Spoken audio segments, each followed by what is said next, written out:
Recording 55. You will hear a phone conversation in which a woman talks to a public transport official about something she has lost. First, you have some time to look at questions 1 to 4.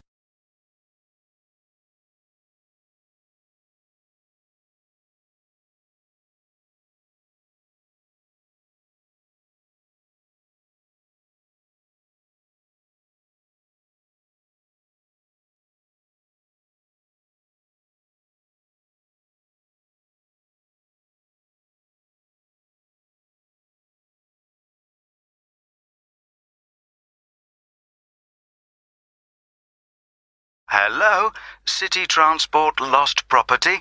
How can I help you? Oh, hello. Yes, I'm calling about a suitcase I lost yesterday. I don't suppose I'll get it back, but I thought I'd try. Well, some people do hand lost items in, so you might be lucky. Let's put the details into the computer. OK. Right, so let's start with a description of the suitcase. OK, well, it's small, and it's the type you can pull along on wheels. How about the colour? Yes, it's black, but not exactly plain black. It has some narrow stripes down it, sort of grey. Actually, no, they're white, now I think about it. OK, I'll just add that information. Now, were there any items inside it? Yes, I had a big bunch of keys in there. Luckily, my assistant manager has an identical set, so she's going out this morning to get some copies made. So, therefore, your office... That's right. My house keys were in my pocket, thank goodness. Anything else? There were a lot of documents, but they're saved on my laptop anyway, so they don't matter so much. But the thing I'm really worried about, I haven't even taken it out of the box yet, is a camera I just bought. That's really why I'm calling. I can't believe I've lost it already. I see. Well, let's hope we can find it for you. Was there anything else? I don't think so. Any credit cards? They were in my handbag, and I had my passport inside my jacket pocket. Before you hear the rest of the conversation, you will have some time to look at the questions 5 to 10.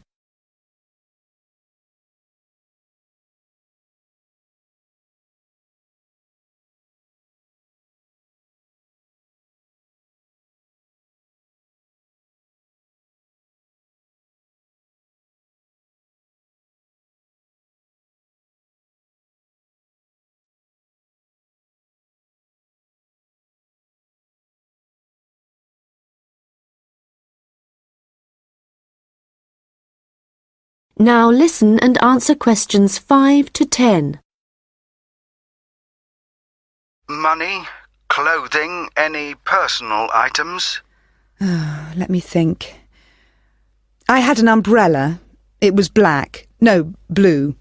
But obviously that isn't as important as the other things. No, but it all helps us identify your property and get it back to you. Anyway, I just need to ask you for some basic details about your journey. So it was yesterday, was it? That's right. In the afternoon.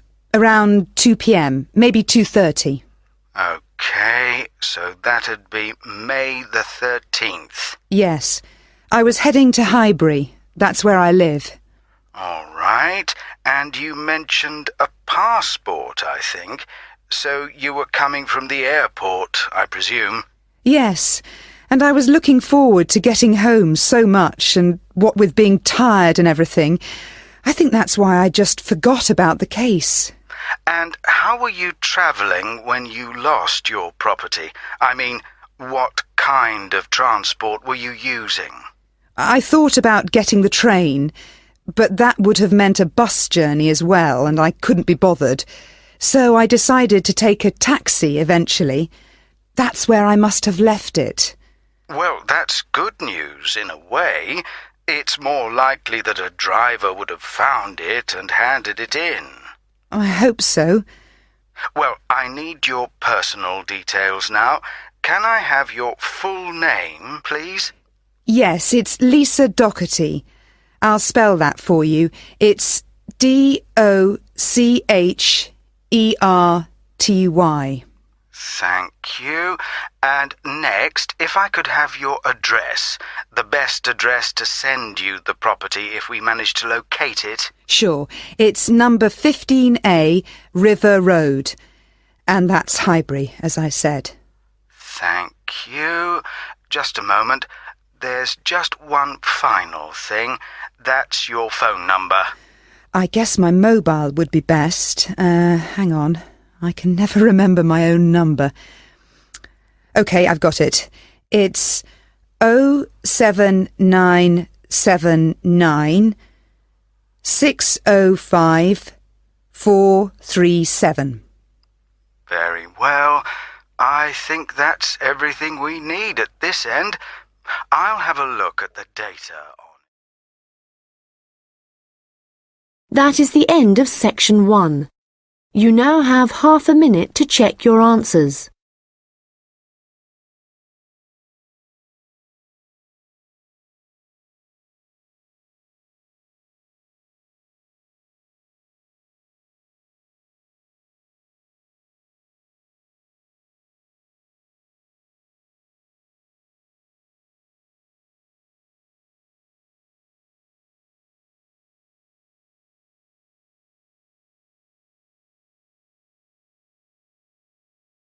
Now turn to section 2.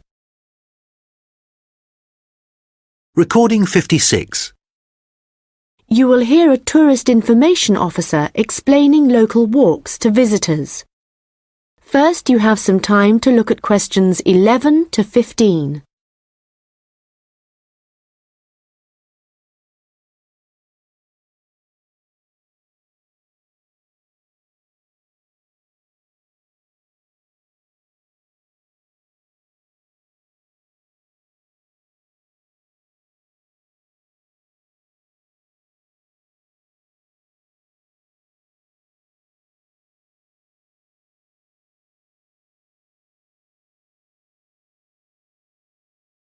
Welcome to everyone here. I hope you enjoy your stay in our village and enjoy the local scenery. I'll tell you a bit about the forest and mountain tracks in a minute, but first, I'll just give you an idea of where everything is in the village. So, we're here in the Tourist Information Center, and when you come out of the center, you're on Willow Lane, just opposite the pond. If you want to get to the supermarket for your supplies of food and water, go right. That's the quickest way, and then turn right at the top of Willow Lane. And it's the second building you come to, opposite the old railway station. If you're planning on doing some serious climbing and you need some equipment, we do have an excellent climbing supplies store just 5 minutes walk away. Turn left once you're outside the Tourist Information Center. Take Willow Lane all the way up to Pine Street.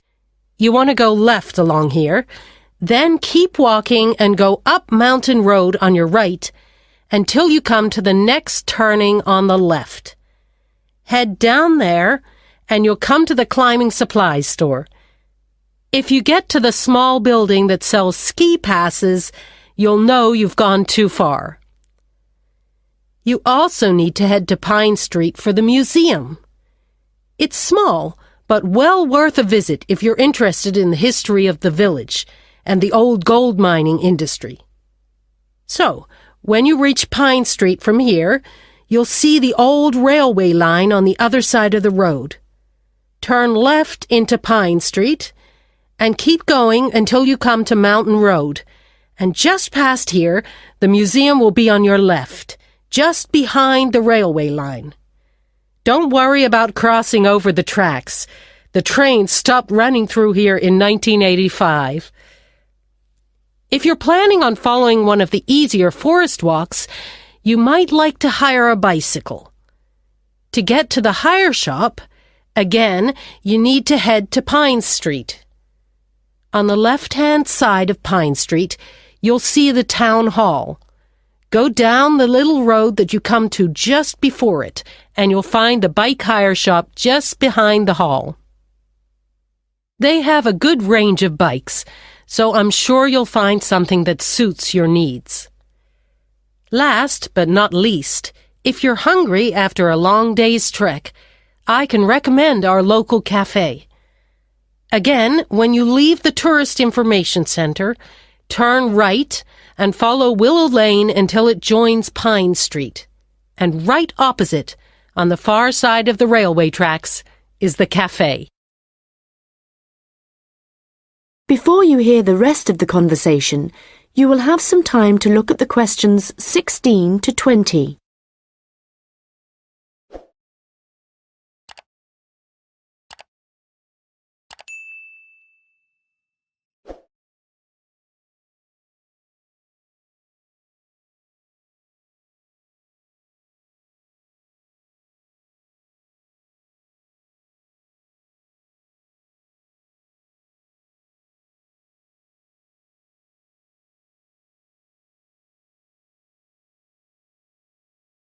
Now listen and answer questions 16 to 20.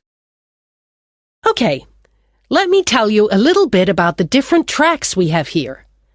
All of them start at the end of Mountain Road, and you'll find a parking lot there where you can leave your vehicles. Let's start with North Point Track. It's a gentle route through lowland forest, good for biking and probably the one for you if you have small children. There's a wooden hut where you can stay at the end of the track, but be aware that it's really just an overnight shelter, and you'll need to take your own sleeping bags and cooking equipment. Another option is the Silver River Track. As the name suggests, you'd be following the river for most of the way, and you get to see some of our beautiful native birds. But the track also goes through a densely forested area. Unfortunately, the signposting isn't very good in places, and you do need good map reading skills to avoid becoming disoriented, which happens to visitors a little too frequently, I'm afraid. Valley Crossing will take you through some stunning scenery, but there are several points along the way where you'll need the level of fitness required to get over some pretty big rocks. Stonebridge is one of the shorter tracks, but very steep as it takes you up to the waterfall, and you do need to be in good condition to manage it. Lastly, the Henderson Ridge track will take you all the way to the summit of the mountain. Do bear in mind, though, that at this time of year the weather is very changeable, and if the cloud suddenly descends, it's all too easy to wander off the track. It's best to check with us for a weather report on the morning you think you want to go. On the way to the summit, there's a hotel which provides comfortable rooms and quality meals, so it's worth climbing all that. That is the end of section 2. You now have half a minute to check your answers.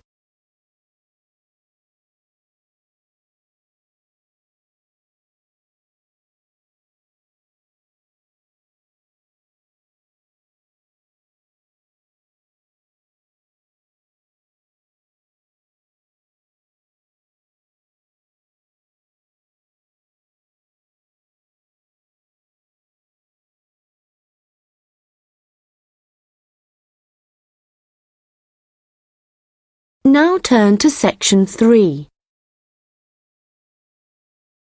Recording 57. You will hear a student discussing his case study with his tutor. First, you have some time to look at questions 21 to 25.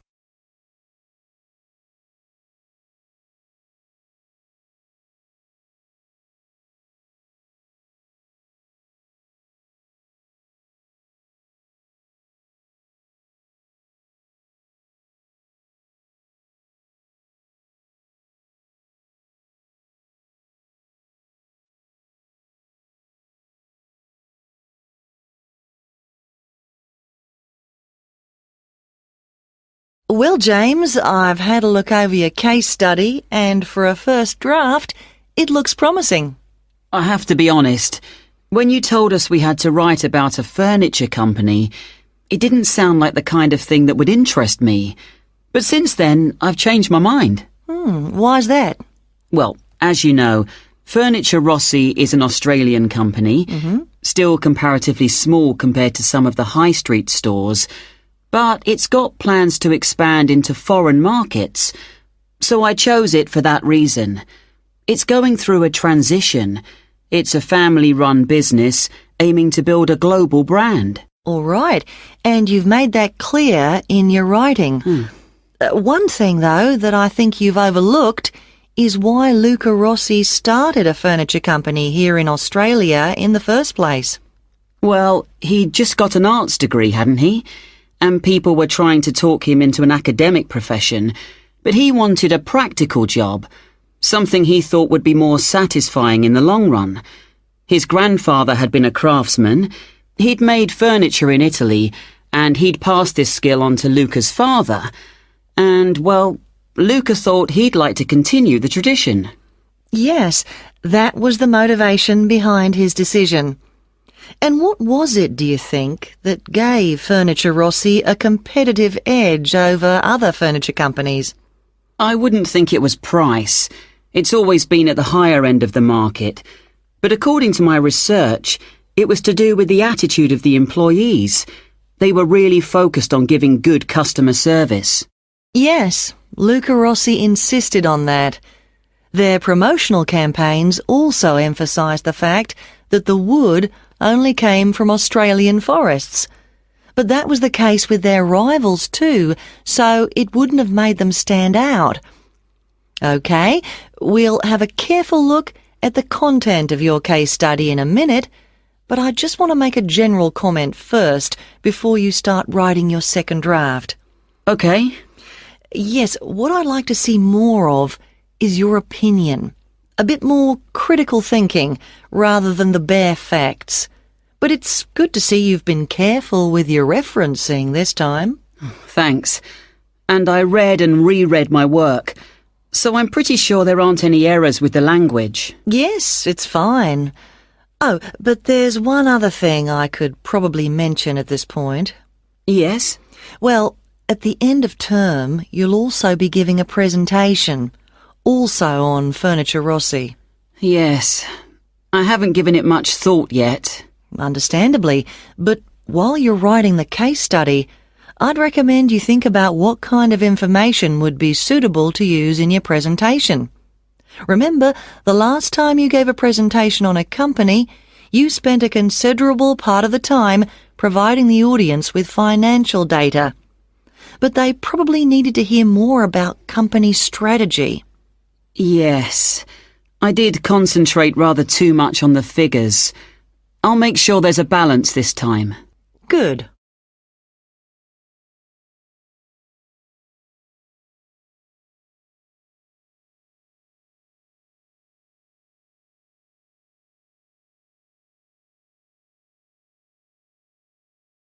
Now listen and answer questions 26 to 30. OK, so let's just think about the content of your case study, the history of Furniture Rossi. I see here in paragraph 4, you're talking about how Luca Rossi raised the capital for his new business venture. And then you're talking about the customer base growing much wider. But what was it that prompted this growth? Well, that was to do with the quality of the furniture products that the company was selling. People loved that it was all handmade and would last. And because demand from customers kept growing? Well, then Rossi needed to take on more craftsmen, so they could make sure the orders were ready on time. And then he also had to set up 2 new warehouses to make distribution quicker. Yes, and from there, the company really grew. But think what happened next. They started looking at ways to increase their profits and called in a consultant. And what he saw immediately was that the infrastructure was completely outdated. They were paying 3 full-time admin staff just for data entry. So he recommended they upgrade their software programs, and that, in turn, cut operational costs and just speeded everything up. I'm surprised they didn't get onto that earlier. But I suppose Luca Rossi was more interested in the design aspect, rather than the finance side of things. Yes, I imagine that's why he eventually turned the day-to-day running of the company over to his son. And in fact, it was the son, Marco, who persuaded his father to move on from traditional television advertising and go online instead. I guess that's the best way to reach people. It can be, but initially customers actually complained. Why?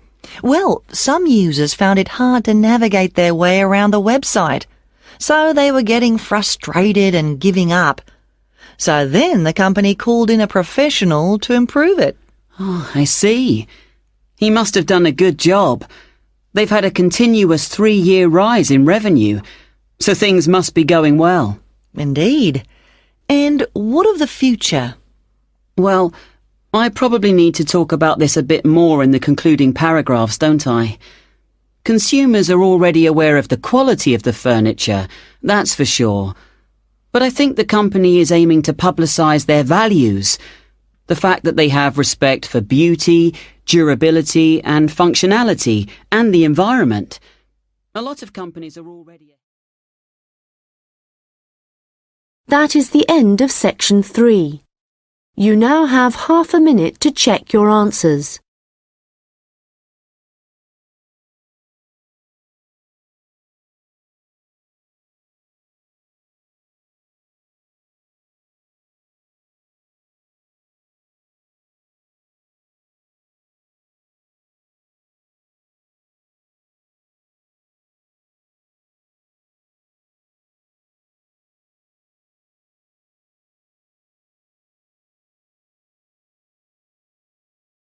Now turn to section 4. Recording 58. You will hear a lecture about rock art. First, you have some time to look at questions 31 to 40.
Now listen carefully and answer questions 31 to 40. Hello everyone and welcome. As part of this series of lectures on the development of early humans, today we are looking at rock art, the paintings and drawings produced by prehistoric peoples as they spread across the continents. If you've been lucky enough to look at a piece of rock art close up, you will know it's an experience that makes you wonder about the passage of time and our own history. But rock art also has a practical value for researchers, and let's start by considering why that is. Firstly, it provides vital information about the way that people evolved, information not always easily obtainable from excavated artefacts alone. Secondly, rock art tells us about migration, where people came from and where perhaps they went next. Rock art is found all over the world, and this in itself is not surprising. But what is rather amazing, you might think, is how similar some images are, whether you're looking at a rock face in South Africa or standing inside a cave in Spain. Let me give you an example. When our ancestors drew humans, they would often draw them as stick figures. But if they drew a face, then the eyes were almost always very prominent, very open and wide. And of course, animals are very common in rock art. But one animal which is very interesting to researchers is the lizard, because whenever you see a prehistoric painting of one, it's depicted either in profile or looking down on it from above. And these drawings are produced by people of totally different cultural backgrounds. Amazing. But how can this be the case, that similar artistic styles exist in such distant locations? In the past, archaeologists believed that trade must have brought people together, and that it gave them the opportunity to observe each other's culture, including art styles. But this didn't prove to be the case. Recently, researchers have come up with a new theory. They believe that the brains of our ancestors evolved to notice certain images before others, and this was important, actually essential, because in an environment full of constant danger, it was necessary for survival. So the need to quickly recognize things that could be helpful or harmful could have had a great influence on rock art and explain why some images are more common across cultures than others. Later on, there would have been other reasons why communities produced art, certainly for spiritual and social purposes, and no doubt for political ones too, as different tribes looked for allies and struggled against their enemies. Well, as I said before, you can find rock art all over the world, but I'd like to focus now on the rock art of the Aboriginal people of Australia. The images that survive in this part of the world span at least 20,000 years. In fact, the Aborigines were still practicing this art form in the late 18th century when the Europeans began to arrive, and certain images point to the contact between them. For example, the Aborigines began to draw ships which they would have seen along the coast. It's hard for us to imagine what they must have thought when these first began to appear. Another image that is evidence of European arrival is that of horses, an animal that would have been very alien to the Australian landscape. It isn't actually known how many sites there are across Australia where rock art can be found, but unfortunately we do know that much of the art is being lost to us. Erosion, of course, is one of the key reasons for its destruction, but human activity is also increasingly responsible. Since the 1960s, industry alone has destroyed around an estimated 10,000 pieces of art. At this rate, in 50 years, half of all Australian rock art could have disappeared for good. Vandalism is sadly another factor, and although most people, I believe, would wish to preserve this art, I'm afraid that tourism is another reason why the art is disappearing. In some cases, the art is damaged when people...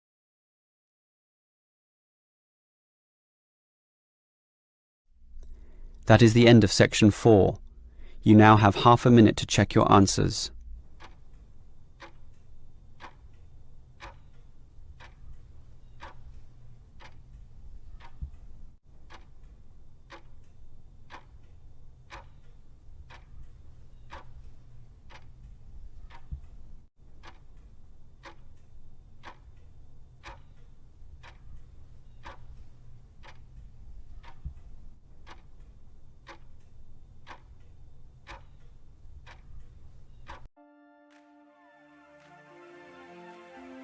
That is the end of the listening test. In the IELTS test, you would now have 10 minutes to transfer your answers to the answer sheet.